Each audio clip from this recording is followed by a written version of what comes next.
ईगारसी माता की जय हो, ईगारसी माता की जय हो, विष्णु भगवान की जय हो, विष्णु भगवान की जय हो। आज मैं ईगारसी माता का कहानी सुनाने जा रही हूँ। इस कहानी का आप लोग ज़रूर सुनिएगा। ये कहानी एक राजा रानी का है। एक धर्म नाम का राजा था। उस राजा ने बड़ा नेक दिल का राजा था। वो मन का बहुत पुलिसकार था। उस राजा तो अपना दरबार में गरीबों को बुलाकर भोजन करवाते थे। कोशिला रानी तो वो ईगारस माता का भक्त थी। बड़ी श्रद्धा भक्ति से ईगारस माता का पूजा करती थी। राजा अपना दरबार में साधु संत को बुलाकर जगो करवाते थे। सभी को दान पुण्य करते थे एक संतान को पाने के लिए। लेकिन उस राजा का तो कोई संतान नहीं हो रहा था।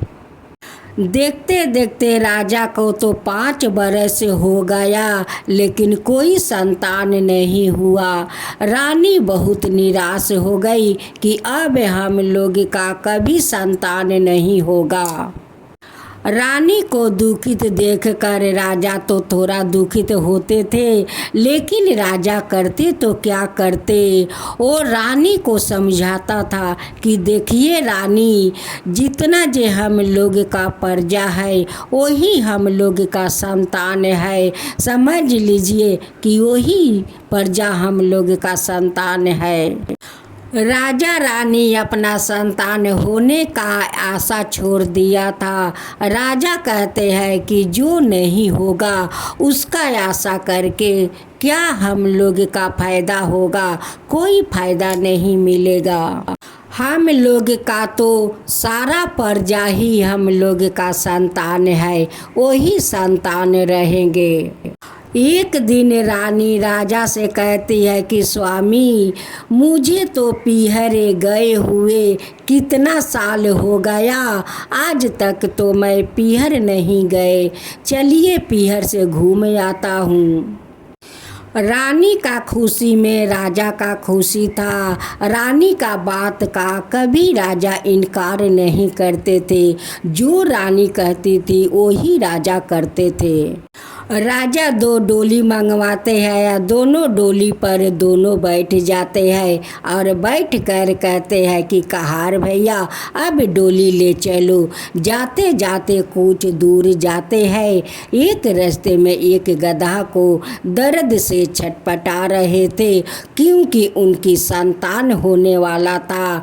और रानी से कहती है गधा कि हे रानी साहेब, मेरा तो बहुत दर्द हो रहा है, आप थोड़े आकर मेरा कमर दबा दीजिए कि मेरे संतान बाहर चल आए। रानी बात गधा को सुनकर वो डोली आला से कहती है कि कहार भैया यहीं पर डोली आप रख दीजिए। वो रानी डोली से निकल कर जाती है और उस गधा को कमर दबा देती है और उनकी अच्छे से उनकी संतान बाहर आ जाते हैं। उस गधा ने रानी को देखकर बहुत आश्चर्य में पड़ जाते हैं और गधा कहते हैं कि रानी को मैं बुलाया और रानी डोली से आकर मेरे कमर दबा दी और मेरी अच्छे से संतान खलास हो गया। गधा तो बहुत खुश हो गया, बहुत खुश। रानी को आशीर्वाद देते हैं कि हे रानी, जैसे आप आकर मेरा कमर दबा दिया और मेरे संतान अच्छे से खलास हो गया, वैसे ही भगवान करे कि आपका बिना दर्द पीड़ा सहते हुए आपका गोद में संतान खेले। हे रानी, आपका गोद में संतान खेले हे रानी, यही मेरा आशीर्वाद है। ये आशीर्वाद मेरा आपको लग जाए हे रानी कि आपका गोद में संतान खेले। राजा और रानी दोनों बैठकर डोली पर जाने लगे। जाते जाते एक जंगल मिला। उस जंगल से एक बच्चा का रोने का आवाज़ आता है। रानी कहती है कि इस जंगल से एक बच्चा का रोवाई आता है। वो कहार से कहती है कि भैया थोड़ा डोली यहाँ पर रखो। वो डोली रखते हैं या रानी निकल कर उस जंगल में देखती है। राजा कहते हैं कि कोशिला क्या हुआ, क्यों डोली को रुकवाई, उधर क्या खोज रही हो। रानी कहती है कि स्वामी इधर से एक बच्चा का रोवाई सुनाई दे रहा था, उसलिए मैं डोली रुकवा कर उसी बच्चा को मैं खोज रहा हूँ। राजा कहते हैं कि इस जंगल में बच्चा कहाँ से आएगा, देखो घर कितना दूर दूर पर है, भला जंगल में बच्चा कहाँ से आएगा कि आपको रोवाई सुनाई देता है।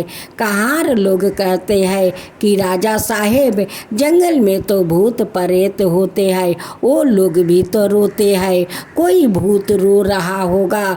लेकिन रानी का तो मन नहीं मान रहा है। फिर बच्चा 2 बार रोने को आवाज़ दिया। राजा का कान में सुनाई दिया। राजा कहते हैं कि ठीक कहती हो कोशिला, इधर कोई बच्चा रो रहा है। रानी कुछ जंगल का अंदर जाती है। एक घने जंगल था, उसी जंगल का अंदर वो जलम देकर फेंक दिया था। उस बच्चा को तो शरीर में खून से लथपथ था, नार पुरैन सूधे था। रानी जाकर अपना आचरा में उसे उठा लेती है और उठा कर जाकर दोनों डोली पर बैठ जाते हैं। अब बहुत दोनों खुश थे, बहुत दोनों खुश थे। रानी कहती है कि देखिए स्वामी, उस गधा मुझे आशीर्वाद दिया था कि हे रानी, जैसे मुझे आप आकर मेरे कमर दबा दिया और मेरे संतान अच्छा से हो गया, वैसे ही भगवान ने वैसे ही आपको दर्द और बिना पीड़ा को आपको आचरा में संतान खेले। आ देखिए उस गधा को आशीर्वाद लाग गया और उस गधा को इतना सुंदर मुझे आशीर्वाद दी कि मेरी आचरा में संतान आ गया, स्वामी आ गया। राजा और रानी उस गधा को कुटी कुटी धन्यवाद देते हैं कि हे गधा महाराज, आपका आशीर्वाद के कारण तो आज मेरे घर में संतान आया है, मेरे गोद में संतान खेल रहे हैं, हे गधा महाराज। जब रानी उस बच्चा को अपना आंचल में लेकर पीहर जाती है, रानी का माता पिता देखकर बहुत खुश हो गए, बहुत खुश हो गए कि मेरे कोशिला का संतान तो डोली में हो गया है। अब तो उनके पिताजी दाई को बुलाते हैं और बच्चा को नार कटवाते हैं, नहवाते हैं। वो बच्चा को नहवाती है, रानी को नहवाती है। अब तो उस घर में खुशियाँ पर खुशियाँ होने लगे, मार सोहर होने लगे, बधाई बाजने लगे। अब तो उनकी नाना नानी कहने लगी कि मेरे घर में तो नाती आए है, तो आज मेरा घर में बधैया बाजना चाहिए, सोहर होना चाहिए। आज मेरे कोशिला को बेटा हुआ है, तो हम लोग का तो नाती है, मेरे घर में आज सोहर और बधैया बाजेंगे। रानी का माँ कहती है कि इतना दिन का बाद तो मेरे कोशिला का संतान हुआ है, तो आज मैं इस खुशियाँ को कैसे हाथ से जाने दूँ। आज तो मैं बहुत खुशी लुटाऊँगा, बहुत खुशियाँ को बधाइयाँ लूँगा। नाना नानी का तो खुशी का ठिकाना नहीं है। राजा और रानी वहीं पर 2 महीना तक रह गए। 2 महीना का बाद अपना संतान को लेकर अपना राजमहल आते हैं और रानी और राजा इगारस माता के पास जाते हैं और कहते हैं कि हे इगारस माता, आप तो धन है इगारस माता, आपका लीला तो अपरंपार है इगारस माता, आपका ही तो ये इशारा था, आपका इशारा को तो ये फल है माँ। आपका ही तो इशारा था माता, आपका ही तो इशारा था, नहीं मैं पीहर जाती आ नहीं रास्ते में गधा महाराज मिलते, आ नहीं गधा महाराज मुझे बुलाते, आ नहीं उनकी कमर दबाती, आ नहीं उनकी संतान होते। वो तो आपका इशारा है माँ, आपका इशारा है कि मैं पीहर गई और रास्ते में गधा महाराज मिल गई, उनकी कमर जाकर मैं दबा दिया और उनकी अच्छे से संतान हो गया। गधा महाराज मुझे आशीर्वाद दिया कि जाओ बिना दर्द पीड़ा को तुम्हारा अचरा में संतान खेलेंगे। देखिए माता, देखिए आज मेरे अचरा में संतान खेल रहे हैं माता, खेल रहे हैं। ये तो आप ही का इशारा था माँ। बिना दर्द पीड़ा का मेरे आचर में संतान खेल रहे हैं माता, खेल रहे हैं। उस राजा रानी का खुशी देख कर इगारस माता प्रकट हो जाती है और राजा रानी को दर्शन देती है।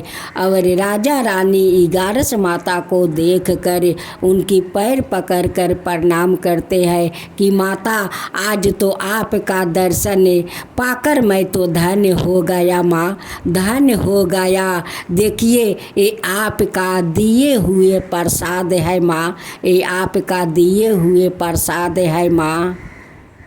इगारस माता दोनों राजा रानी को सादा सुहागिन रहने का आशीर्वाद देती है और उनकी पुत्रा को अमर रहने का आशीर्वाद देकर वो अंतर ध्यान हो जाती है।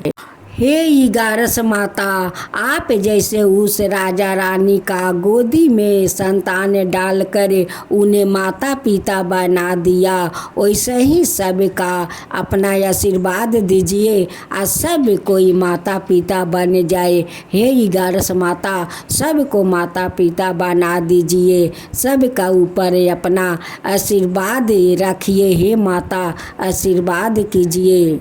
जो आपका काता कहते हैं, जो सुनते हैं, जो हुकारी भरते हैं, उन सब का ऊपर कृपा कीजिए, उन सब का ऊपर कृपा कीजिए। हे इगारस माता, इगारसी माता की जय हो, इगारसी माता की जय हो, विष्णु भगवान की जय हो, विष्णु भगवान की जय हो।